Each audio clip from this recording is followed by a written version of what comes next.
hasilnya. Oh arek iki nanti punya bakat iki. Oh iki pinter matematika, pinter bahasa, pinter ngaji otak kanan otak kiri, dan arek iki cari gambarnya seperti ini seperti. Jadi namanya analisa sidik jari itu ngetesnya tidak pakai mikir. Nah setelah itu saya jelaskan. Nah apa sih analisa sidik jari? Nah sebelumnya saya kasih tahu dulu, biasanya orang pahamnya psikologi itu tes IQ, ya biasanya tahu tes IQ terkenal sejak saya kecil sudah ada tes IQ, dan kebetulan memang saya dulu ini orang tua saya nggak ada gini, ada gitu saya pasti diikutkan. Kenapa? Karena kadang-kadang kita ini seperti SMA pilihan-pilihan rokok gengsi, saya nggak bisa matematika tapi aku nang IPA. Nah ini yang keliru. Sehingga apa? Mereka saya nggak suka matematika tapi gengsi di IPA. Jangan, karena kemampuan itu ada nanti lewat sidik jari. Lah kalau tes IQ bentuknya seperti ini, saya tunjukkan dulu tes IQ. Nah, ada yang pernah tes IQ di sini atau mama sendiri yang tes IQ atau anaknya? Belum pernah Pak. Biasanya tes IQ ini Pak, pertama Bu digunakan untuk apabila anak sampai di sini kelas B, kemudian masuk MI atau SD. Pada umumnya anak-anak yang masuk SD itu usianya kurang lebih 7 tahun, bisa 6,5 dan seterusnya. Tetapi ada beberapa sekolah di Keramat Jegu, yaitu kalau di situ anak panjenengan masuk sekolah situ apabila umurnya kurang belum 7, biasanya disuruh tes IQ. Karena apa? Usianya kurang. Sekarang malah ketat, pokoknya tes IQ. Dulu langganan saya, tapi saya udah nggak minta ya. Karena apa? Hanya digunakan untuk kepentingan sekolah. Setelah itu bagaimana? Ya nggak ada gunanya. Oh cek Pak, tesnya aku biru, karena IQ itu berubah-ubah. Artinya begini, selama anak panjenengan yang normal, bukan keterbatasan mental, bukan autis, bukan Down syndrome, itu pasti cerdas. Ada normal, ada cerdas, ada superior, dan IQ-nya luar biasa, namanya apa? Jenius. Lah di sini anak sama terus gak tes aku ya gak apa-apa kalau nggak diperlukan. Karena apa? Hanya kepentingan melihat IQ-nya saja. Nah, beda dengan sidik jari. Kalau sidik jari nanti Bu, ini yang diketahui bukan hanya IQ.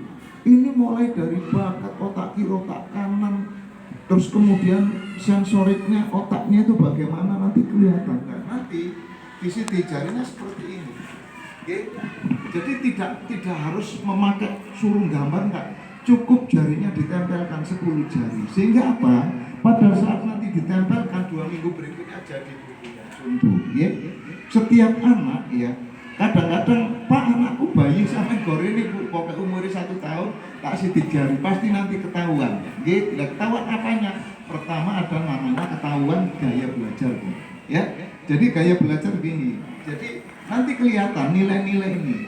Merah itu adalah visual, kalau biru auditori, dan kalau hijau ini adalah kinestetik.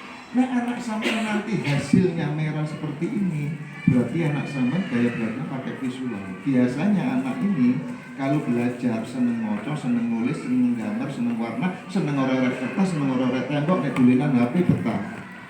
Udah ya? Ya ini visual. Lalu terus kayak ini masih pemanasan. Lalu nanti ini tadi kan merah yang panjang ya, merah gitu. Tapi ini biru. Lo anakku yang birunya panjang, berarti yang biru ini berarti anak panjangnya dalam belajar itu menggunakan telinga, pendengaran. Kalau yang tadi merah visual, nonton TV melihat itu cepat ngandak. Tapi kalau anak yang birunya panjang itu gaya belajar namanya auditori. Auditori itu anak yang suka mendengar.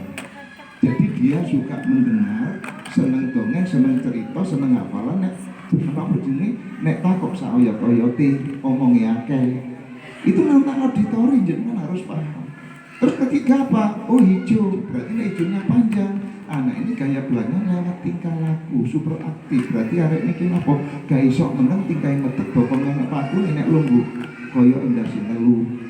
Pelajar mawon gitu. Ini tahu, di tes aku nggak tahu. Terus kemudian ada lagi kuliahnya, ya, ini ya, kuliahnya. Jadi kuliah harus sampai kuliah jurusan apa? Anak sama pinter matematika tuh tahu. Anak sama pinter ngaji. Oh anak gak pinter matematika gak apa-apa. Karena orang tua kadang-kadang gak pinter matematika disowan ini. Ono tonggo anggone sing bijine apik padahal anakku tak lesno bolak-balik Pak matematika elek. Enggak masalah. Karena kesuksesan seorang itu ada macam-macam. Gak pinter matematika, pinter ngaji. Gak pinter matematika, pinter gambar. Gak pinter matematika, pinter ngomong. Gitu. Di sini ada semuanya. Sampai nanti otaknya tahu otak kanan atau otak kiri loh. Ono mana ada. Jadi nek otak kanan itu seperti ini, otak kiri seperti ini. Nek otak kiri itu orangnya kaku, pinter.